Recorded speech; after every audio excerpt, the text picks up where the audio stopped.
Okay, so let's really dig into this idea. What happens when your entire sense of self, your biology, your family, even what species you are, is suddenly dramatically challenged? Right. It's not just a minor identity crisis. No, exactly. We're talking about a profound transformation. We're diving into the story of Laurel Sewell today. Her journey really makes you ask, what do you do when science and, well, folklore just collide inside your own body? It's a fascinating question. Our mission for this deep dive is to unpack Laurel's extraordinary path. We'll trace her from, typical high school anxieties. Well, maybe not so typical in hindsight. Ha! Good point. From seemingly typical anxieties to these shocking biological discoveries, mythical battles, and then this huge choice she has to make between two worlds. We've got all the source material here. And for you listening, we want to pull out the core insights. Mm-hmm. How do you navigate a world where reality itself seems to rewrite its rules? And what's it mean to find where you belong when your very essence gets redefined? Where do we even begin with Laurel? Well, when we first meet her, she feels like the classic outsider, right? Just moved with her dad from tiny Oracle, 500 people, tiny to Crescent City. Dad bought a bookstore. A fresh start, supposedly. Yeah, but she's at Del Norte High, totally lost. She's been homeschooled for 10 years, so high school is shock. She hates the clothes, glunky shoes and tight jeans, finds them scratchy and awkward. Doesn't sound comfortable. Not at all. And she misses real light, actual windows. School's all awful fluorescent lights. She'd much rather be outside. It's that new kid feeling, but maybe amplified. Definitely amplified. And even then, there were clues, right? Yeah. Little things that maybe didn't seem huge at the time. Totally. Like her mom joking she's cold-blooded because she never seems to feel the cold. Mm-hmm.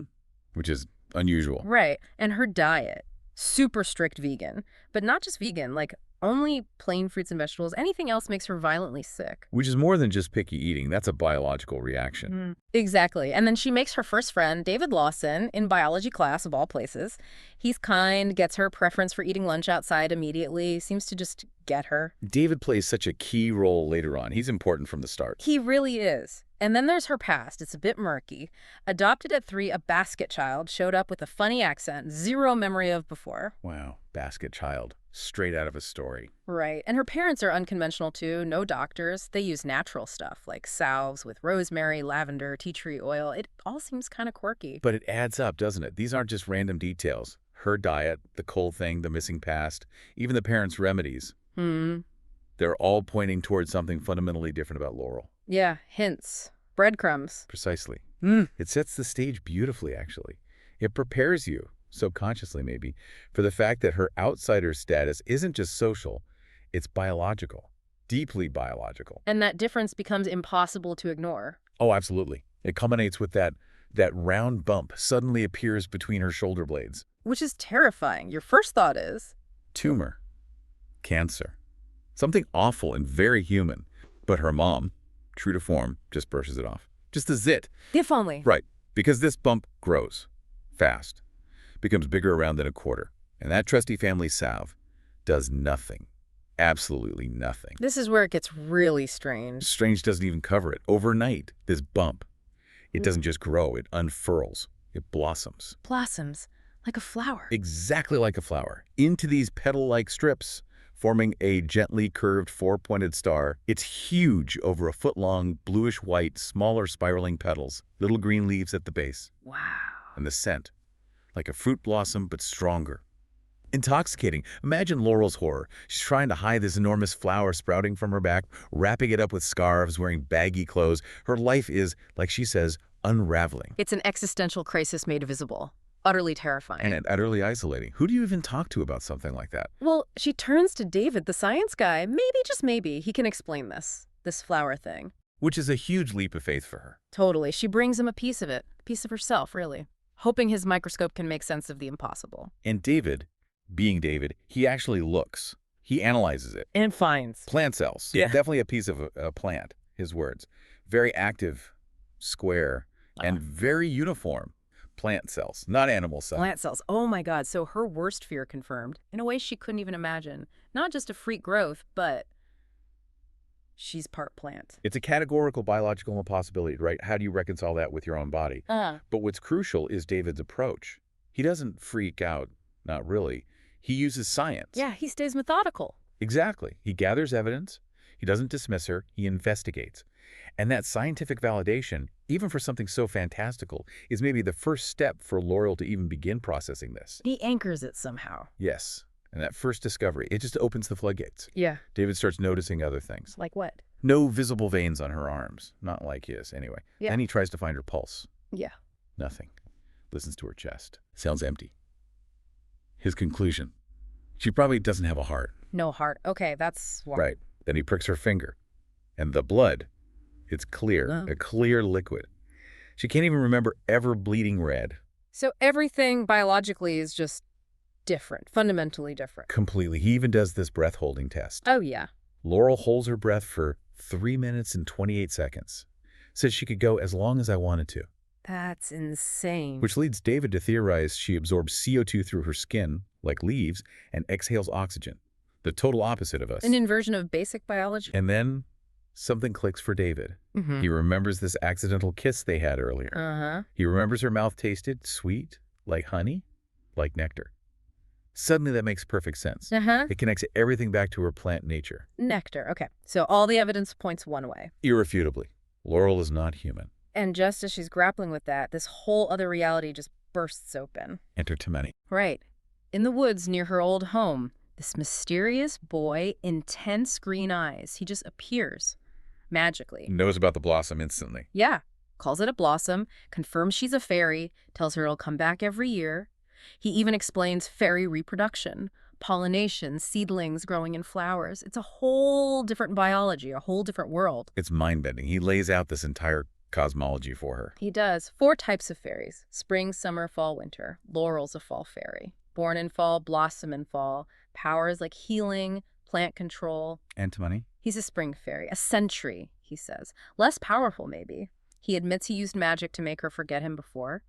But it doesn't work as well on other fairies. So he knew her before. Apparently. He talks about this enticing feeling in the forest, the magic of the realm, calling you home. And her adoption, it wasn't random. Right. She's a fairy child. Given a potion to forget, placed with human parents to secure fairyland, land with a gate to their home realm. Her whole life was a strategy. Wow. That recontextualizes everything. Her feeling like an outsider wasn't just teenage angst. It was literally true. And her adoption wasn't abandonment, but protection. A political move, almost. Exactly. It's huge. But through all this, David is still there. Her rock. He doesn't run screaming. Quite the opposite. He helps her embrace it, suggests she go to the school dance as a fairy. Seriously. That's amazing. Isn't it? He helps her make flower wings from tinsel, puts glitter on her face, and she says she feels like a fairy. The best part, everyone else just thinks it's an awesome costume. Perception versus reality. Do you see a costume? She's living her truth. Yeah, someone even comments on the gorgeous wings and the amazing scent. They're complimenting her actual fairy blossom. And just like Tamani said, the petals start falling off at the dance, the natural cycle. So she accepts it then. Philly. Seems like it. She feels it's kind of cool, and David's like, let's make this a yearly thing. It grounds the magic in something familiar, almost normal. That dance scene is really something. It allows her to integrate this massive change without total alienation. David's support is just incredible. But that calm doesn't last, does it? The happily ever after gets complicated. Fast. Yeah, the threat emerges. And it hits close to home. Her dad gets sick, really sick, heart failure. Oh, no. Yeah, and none of the usual stuff works. Not her mom's natural remedies, not even things like NyQuil or Tylenol. He's declining rapidly. It's terrifyingly human. A stark contrast to Laurel's own apparent immunity. Totally. And right then, who shows up again? Let me guess. The realtor, Barnes. Jeremiah Barnes himself, back to finalize the sale of the Auric property, the fairyland. And Laurel sees her mom acting really weird, all happy, agreeing to everything, signing papers without reading them. Under his influence. Laurel knows something's deeply wrong, her gut feeling. And her gut feeling is spot on. Because Barnes isn't just some sketchy realtor. He's a troll. A troll, like fairy tale troll. Sort of, but more complex. Near human, part of a horde. They have enhanced strength, healing, but they're off. Yeah. Physically asymmetrical, maybe mismatched eyes, scars, twisted lumps of flesh, and they're very sensitive to the smell of blood. Creepy. Very. And crucially, Barnes can exert a degree of control over humans. That explains Laurel's mom. but, and this is key, they can't detect fairy magic. An advantage for Laurel. But she doesn't know all this yet, does she? Not explicitly, but she knows something's wrong. So she and David investigate Barnes's office, bravely or maybe foolishly. What do they find? The truth. They see Barnes's associates in their true, grotesque troll forms, and there's a chained, disfigured creature there too. It's horrifying. Then Barnes catches them. Go! He ambushes them. David, even though he's injured and kind of dazed from Barnes's magic, still tries to protect Laurel. He's so loyal. Incredibly. But they're captured. What happens then? Barnes's henchmen, trolls, take them to the Chetco River to drown them. It's bleak. Yeah.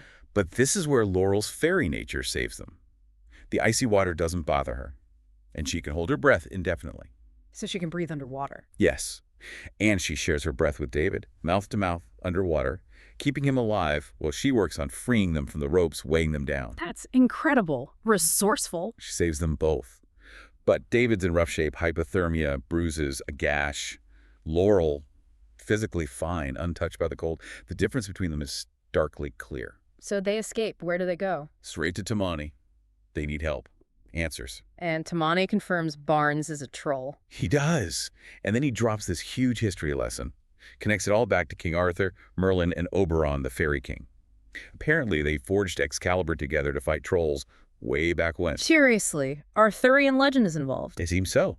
Oberon sacrificed his own life force to create the gate Tamani guards on that specific piece of Auric land.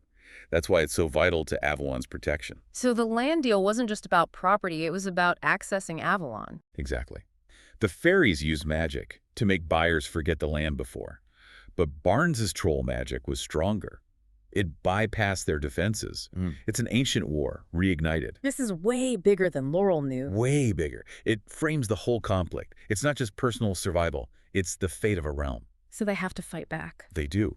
Laurel, Tamani, and another spring fairy named Shar confront Barnes at his office. And Laurel, what does she do? She fights, amazingly. She actually grabs Barnes' gun, this heavy human weapon, and uses it to defend Tamani when he's attacked. Her actions force Barnes to flee after Tamani manages to shoot him. Wow, she really stepped up. Absolutely. Using the enemy's weapon against him. Tamani's injured, though. Yes. So they take him to the gate in the woods, the gate Oberon created. It opens. It does. A tree transforms into this stunning golden gate, glittering with jewels, smelling of earth and magic. Avalon. And someone comes out? Jameson, an elder fairy. He steps out, assesses the situation, gives Laurel a small bottle of dark blue elixir for her father. Just 2 drops, he says. Magic healing. Exactly. And then he gives her something else. A huge rough crystal. A diamond. Worth, they estimate, nearly $800,000. Whoa. Why? It's an offer. For her parents. The condition. Transfer the Auric land into a trust in Laurel's name. It's the fairies' way of securing the gate using human legal means. Practical magic. So they're buying the land back, essentially through Laurel. Clever. Very. It solves their problem while giving Laurel's family immense security, but it puts the final step on Laurel and her parents. So Laurel goes back. With the elixir, the diamond, a plan. Right. Back to the human world, back to the hospital. She gives her dad the 2 drops of elixir. And it works? Instantly. He recovers miraculously. Her mother's just stunned, stared open mouth, magic working right there in a hospital room. That must have been the moment to explain. It was. Laurel shows her mom the diamond, explains the fairy's offer, Yeah. and then tells her everything. I don't have a pulse. I don't bleed. The diet. Her true nature. How did her mom react? With dawning realization. She said softly, I don't remember. Confirming it. Confirming the fairies used magic on them for years, hiding Laurel's truth. It's heartbreaking, but also accepting. A profound moment. All the little oddities suddenly make sense. And the magic isn't done. Laurel then uses the elixir on David. To heal his injuries from the trolls. Exactly. His bruises, the gash, they fade incredibly fast.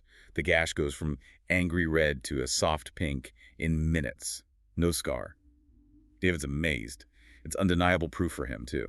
And it shows her using her power for good, for someone she cares about in the human world. Precisely. It solidifies their bond, now touched by real magic and shared danger. This brings us to the core relationships, doesn't it? The heart of her choice. David first. Her best friend. She sees him as calm and centered, logical, seething. her constant. And he is. He promises to be whatever she needs, science geek friend, someone to hold you and protect you. It's such a stable, loving human connection. He even says he knew she was special from the start. He represents that grounded, chosen Phaon, the life she built. Then there's Tamani. He represents everything else. Her fairy self. Yeah, an intense, passionate connection. Something beyond friends, she feels. A deep bond. It's instinctual, magical. And he loves her. Admits he's watched her for years. He gives her that seedling ring, that tiny crystal flower on a gold band. A promise. A symbol of their connection. His hope she'll return to Avalon. He says he'll wait as long as I have to. He's the call of destiny of her biological home. It's such a difficult position. Two loves, two worlds pulling at her. Exactly. How do you choose? David offers steadfast, understandable human love. Tamani offers this consuming, magical connection tied to her very essence.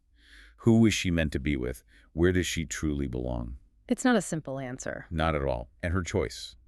It's maybe not what you'd expect. Despite Tamani begging her to stay in Avalon, despite that intense connection, she leaves. She chooses her human life, for now. Moves back to Crescent City with her parents. Her reason, to protect them. The troll threat isn't gone. She tells Tamani, I can't live in your world right now. I have to live in mine. It's incredibly mature, actually. Self-sacrificing. She prioritizes responsibility, her chosen family's safety, over immediate desire or destiny. That last kiss with Tamani, though, it's passionate. She promises him it's not forever, so the door isn't closed. No, it's not closed. But her immediate choice affirms her commitment to her human connections. It redefines belonging. It's not just about where you're from, but who you choose to protect, who you commit to. It's a powerful statement. So, wrapping this up, Laurel's journey is immense. From lonely outsider to powerful fairy, saving her family, securing her future, navigating love across worlds. It's about courage and self-discovery. It really challenges us, you know. Makes you wonder what impossible things might be lurking just under the surface of our own reality. Yeah. And when faced with something extraordinary, how do you choose who you are, where you belong, especially when it costs so much? It makes you question the line between the mundane and the magical. Are they really so separate? Maybe not. Maybe the myths, the folklore, maybe they're just parts of a world we've stopped seeing. Something to think about. Definitely something to think about.